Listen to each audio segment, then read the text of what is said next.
welcome back to Newfoundland and Labrador Studies 2205. This is Unit 4, Towards the Future, Section 1, Lesson 3, Video 3, on Production and Editing. Firstly, let's talk about the production stage.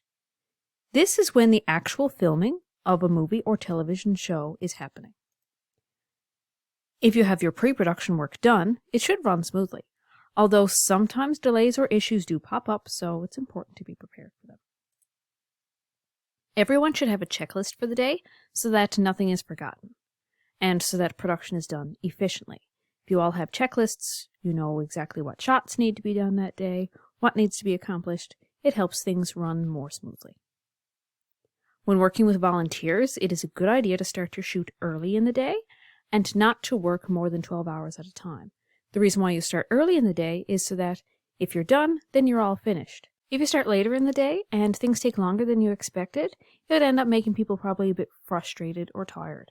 So start earlier in the day is always best. Take time to remind everyone of their one sentence right from the beginning of the pre-production process, and that will help focus your day. Additionally, if you book people for a shoot, make sure that you tell them how long they will be needed, or if they need to come back to finish anything. So everyone that you work with, you need to let them know what times they're needed and what their expectations are. Be sure to log your shots as well.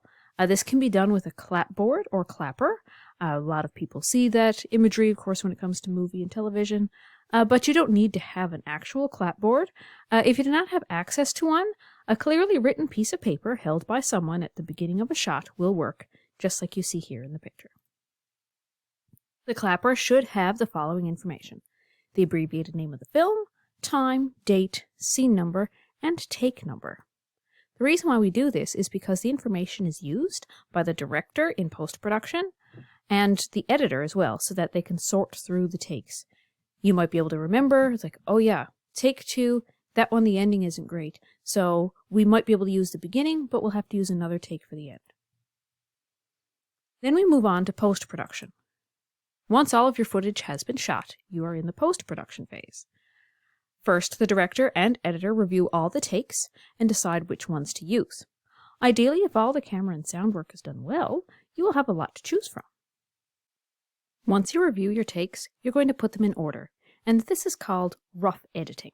When they're all put together, you're not going to spend time doing those fine-tuned edits, and then you're going to watch your rough cut to see if anything needs to be revised.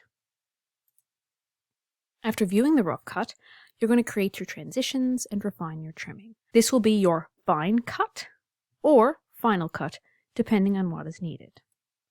Because you see, in the professional film world, after the fine cut, you have what is called picture lock, and the film is sent off for special effects.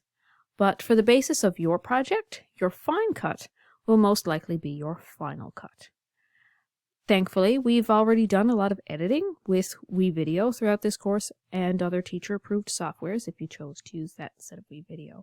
So the post-production process should be a lot smoother for you. So now it's time to review. I'm going to ask you to please complete the activities I have for you in Brightspace. We have our first filmmaking exercise, and that will set you on your journey to creating a short film at the end of the unit. Take care, and I'll see you next time.